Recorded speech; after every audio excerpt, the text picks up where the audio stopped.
I play Thomas Alva Edison, often credited as America's greatest ever inventor. He was a man from humble beginnings. I think he got his first patent when he was still a teenager, but at the age of 12 he went to work on the railways to earn money. He was home educated before that. He was quite a tearaway at school.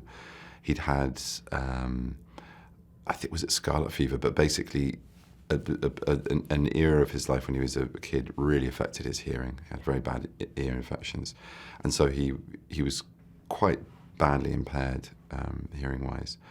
And then he had this incident, which he credits when he was working on the railways at the age of 12, of actually sort of really kind of sealing the deal. And he said there was this sensation of a pop going off in my ear when a conductor, when he was running for a train that was leaving, pulled him onto the carriage by his ear. And he just felt this thing snap. Now, yeah, that's part of many of the sort of urban myth stories. It's about a war over the distribution of electricity. It's the idea that George Westinghouse has this idea to distribute electricity through AC current, alternating current. And that can travel on over far greater distances. Edison's idea is to use DC current, which is what has been the sort of backbone of all of his industry and invention to this point, including the incandescent light. And then Nikolai Tesla comes from over from Europe, from the Paris workshop where he's been working for Edison, the Edison company. Highly recommended, and with ideas of how to create an AC generator and perfect the commutators on it and create a current that would be strong enough and much cheaper to distribute for Edison's bulbs. Westinghouse reaches out for a partnership, and Edison's too far down the line and feels that he's being assailed with competition rather than potential allies and partners, and metaphorically puts up a fence to them, ignores them, then tries to take them down. The current war gets to some pretty far-flung places of obsession. And in the meantime, he loses his wife, and Nikolai Tesla has this roller coaster of fortune from coming with nothing to having something to then ending up working in a ditch with nothing, digging cables for Edison Electric, and then going to George Westinghouse, and Westinghouse lifting him up off the ground and giving him everything.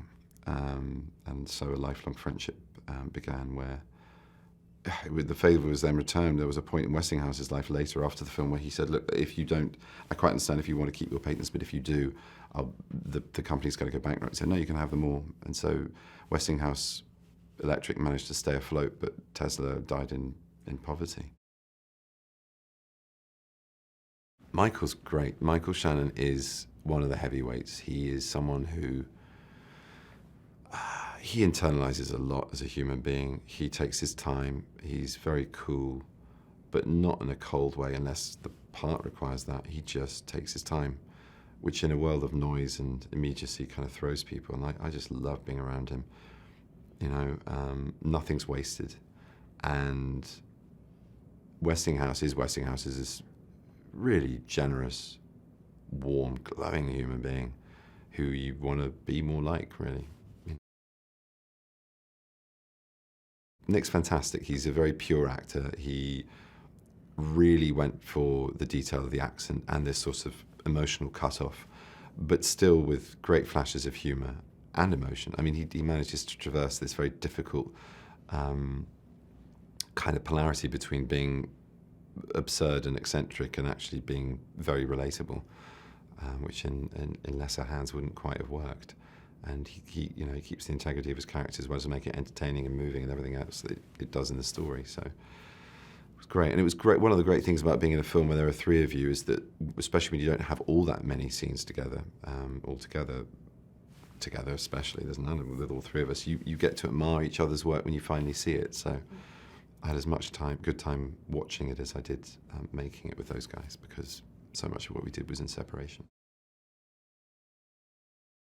I saw Miele and the Dying Girl after the fact, after the idea had been mooted that he could direct this film, and I thought, this is just the right person. It needs to have an approach whereby somehow these inventors of old are seen as young men, vibrant, rock and roll, and relevant, and they're making the future that we're now in. So how do you do that? It can't be, a sepia-toned Edith Wharton rustling skirt period number. You've got to blow away all the fustiness of it, but you also have to pay great attention to the period detail because it's all about that. It's all about that going to the next stage. So he was the right stylist for it, and I knew he'd be able to take care of visually the kind of grammar that you need to create that excitement around a period, moving from gas to electricity.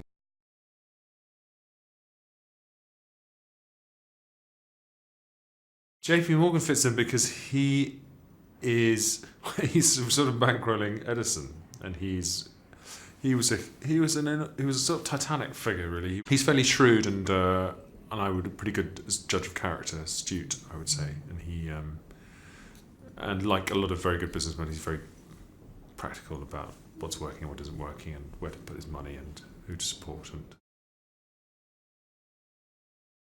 I've known Benedict for a long time, and I thought it was a very good script, and I thought it was very interesting. It wasn't sort of dry biopic, as often these things can be when you read them.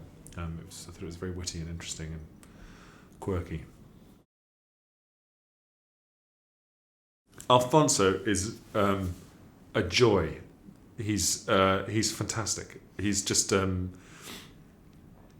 he's got a lovely quality of being full of energy and enthusiasm, but knowing exactly what he wants, but being flexible. He's just great. He's a really lovely person to be on set with. Benedict brings a great intelligence and playfulness to the part, and wit, and he's fantastic.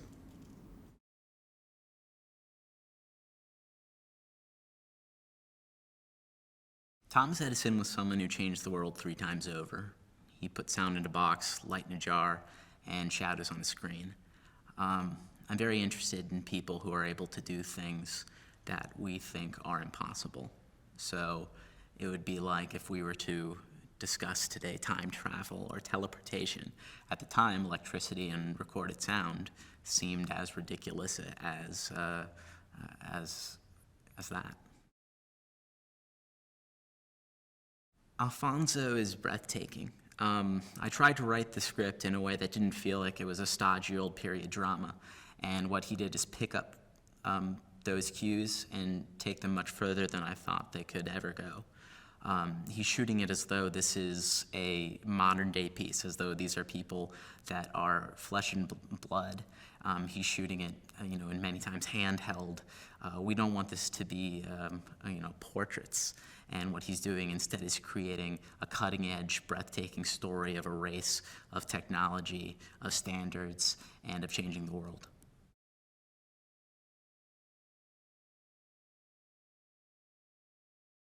This one's been a really interesting build for me because we wanted a very specific look for the costumes of this film, and so I couldn't just pull everything out of the rental houses. I had to make a lot of things from scratch, and so we ended up making a lot of the men's tailoring in Hungary.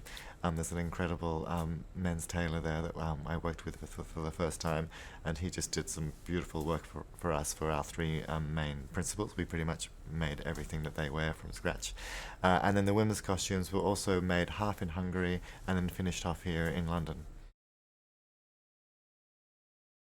One of the things that really appealed to me about this project is has quite a wide span of years. It starts in about 1881 and we go right through to 1893. So there's quite a change in the silhouette of the clothes over those years, especially when you look at the women's costumes. And so we wanted to really chart the passing of times with the costume. Well, the research for this film was pretty mammoth. It, of course, because of the span of the years, but also the film covers a really wide range of types of people. We go from everywhere from like gritty downtown New York to the cream of society in Philadelphia, and there's extremely beautiful mansions. So there's a huge range of research to be done. Buffalo courtrooms and Great Barringtons and Niagara Falls and all sorts of really fascinating slices of American history. But then, of course, we have our super famous main characters. Thomas Edison, there's just a colossal amount to read about him. George Westinghouse curiously is less documented, but we really went deep to find as many images as we could about him, to find as much information about the man, and to sort of uncover his sort of interesting character. Well, as a costume designer, I see my main job is to support the themes of the film and to tell the story of the film, to shed light on the characters through their clothing. And so my tools are color and silhouette and textures and those sorts of things to sort of subliminally give the audience messages about the character, how they feel about themselves, about their world. One of the favorite parts of my job is collaborating with our DP and our production designer. So with Chung and with Jan, it's lots of fun talking about colors and how bold is too bold. Alfonso sort of really encouraged us to go big with this, and so we had lots of talking about, when was a color too bold, what colors were the environments going to be next to the costumes, when did we want the costumes to blend in, when did we want them to pop, when we wanted a sense of chaos, when we wanted a sense of harmony with the visual images that we were creating. So yeah, we had lots of great discussions about this sort of creating a world that was unique.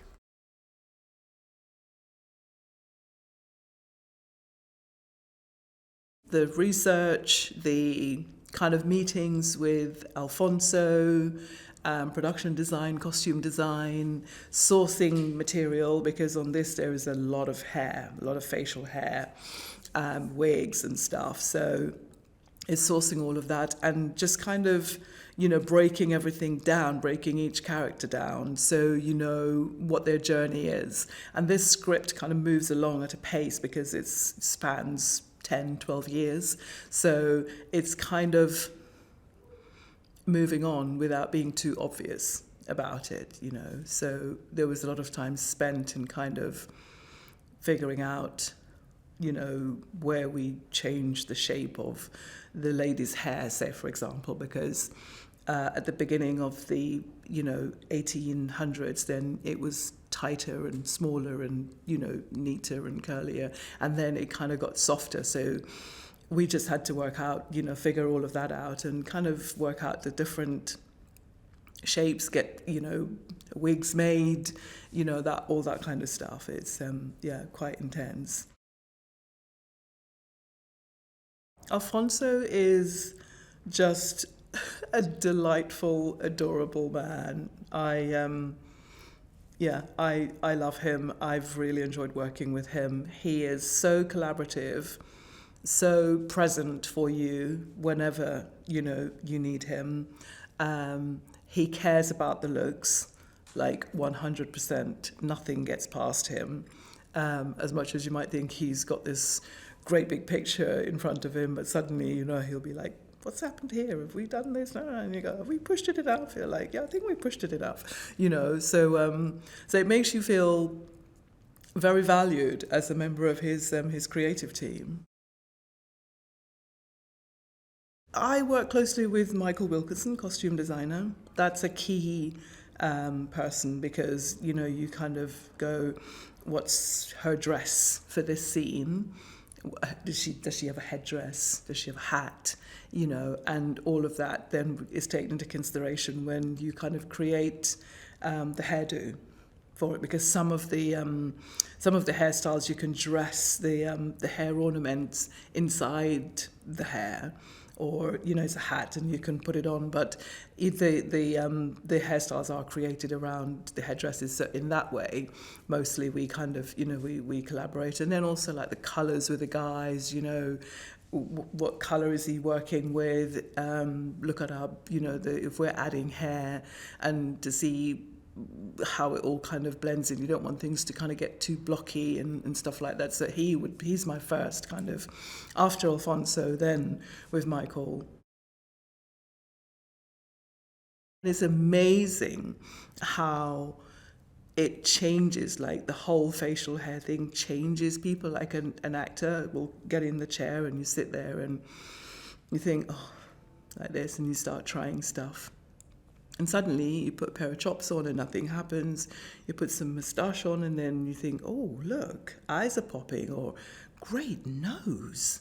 You know, this is a good nose. Let's kind of do something here. Let's get the nose out, because of course you're always going for, the quirky look, and it's just doing it. And it's like putting a puzzle together and what jumps at you at different times.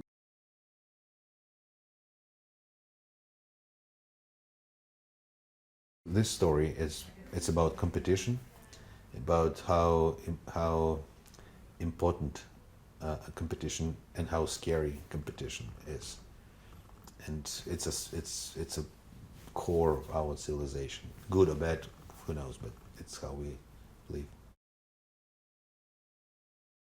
This is a story about Edison. About the conflict between Edison and Westinghouse.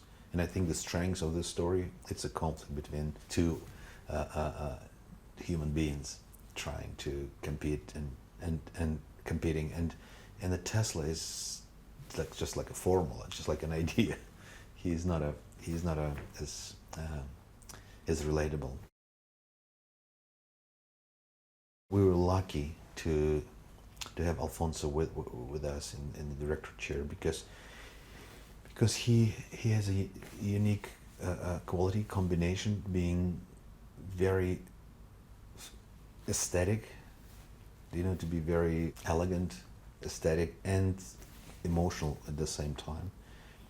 And it's what's really important for this movie, because it's a story about, it's a period, it should be classy, it should be beautiful, it should be, and at the same time it should be contemporary and heartbreaking, emotional.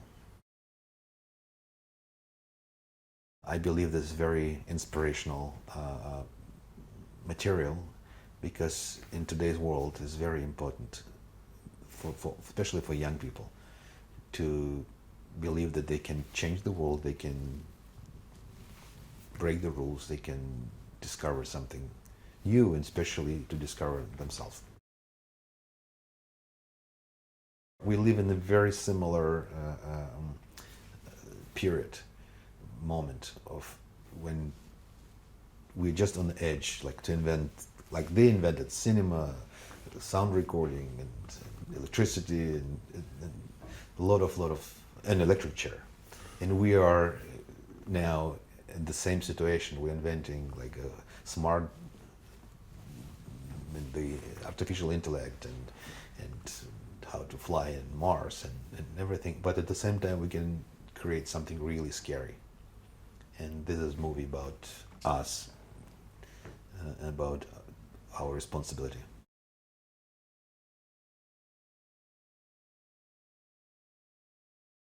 I think Mary is one of those women throughout history who is always behind a very successful man, very always there, very supportive, very quiet and dignified, but also has a little bit of rock and roll about her as well. I think Edison was someone who was just trailblazing his way and making up these unheard of, incredible things. And she was always just keeping her cool by his side, being supportive wife and mother. And yeah, I think there is something very modern about her, and I think it was kind of cruel that life was taken from her so young. I think Mary is someone who's doesn't suffer fools. She's tough. She's a pretty modern woman for her time, I think. She was working when she met Thomas Edison, and I think always was very independent and had to be independent because Thomas was not always around. He was very busy with his work. So she was a massive support for him and always there. And I think, I think in our version of the story, they had a loving, happy relationship. And I think perhaps when he looks back on it, he wishes he could have been there a bit more with Mary and the kids. I think the team behind it is really amazing. I'd worked briefly with Benedict on The Imitation Game, and we really got on, and I had a lovely time. And Benedict was one of the people who was really instrumental in getting me onto this project, which I was really grateful for and really excited to be a part of. And The script also was really good. Michael Mitnick has a really great way of writing modern characters in a historical context, and I feel like when I read the script, it felt like it was about these three rock stars, Westinghouse, Edison and Tesla, these kind of young guys who are completely paving the way for most of the things and inventions that we use every day in our lives now. And I think you really saw that it wasn't just this stuffy period drama, it was these people who were revolutionary for their time. And also the director, Alfonso, I saw his film, Me, Earl and the Dying Girl, thought he was just a total visionary, really exciting young director, and was really excited to work with him. I'd love people to watch it and to feel, I suppose, amazed and grateful, and to have some awareness of how much this man did for everyone living now and for the world that we currently live in so many different ways.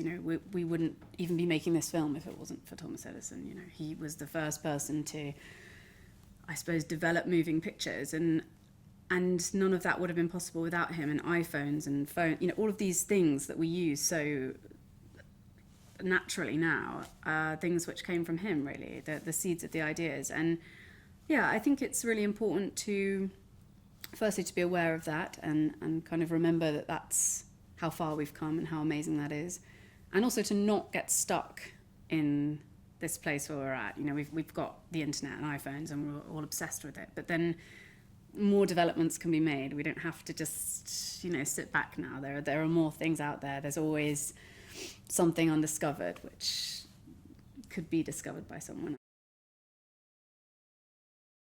Benedict is so lovely to work with. It's my second time now working with him, and he's always really gracious and really inclusive in terms of people bringing ideas to the scene. And I think he always strikes me as someone who, in whatever role he plays, he's very playful and very...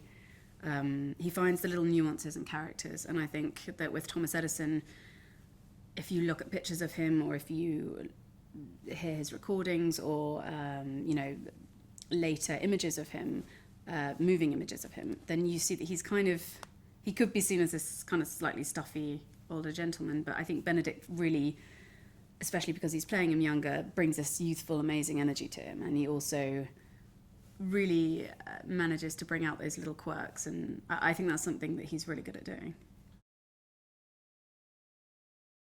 Everything I heard about the way they were going to film it, the way the characters were going to be interpreted, seemed to be a contrast to how you would originally read a project like this. So I think Alfonso's idea of making it feel very modern was really exciting, and the way he's filming it is very free and very inventive and very unexpected. It's not, your wide close-up shots. It's not your kind of formulaic way of filmmaking. He's very experimental, and I think that really helps us to get into the mind of the characters, and also it just keeps it really fun. And the way he's filming it feels like there's a lot of energy in it and a lot of love and life, and I think this story is something which could be something which would just appeal to academics or people who are interested in this area, but actually I think what he's saying is this is something really important, and the whole subject matter is something which concerns all of us. And why not tell it in a way which is relatable and feels as exciting as it was at the time for all of these people?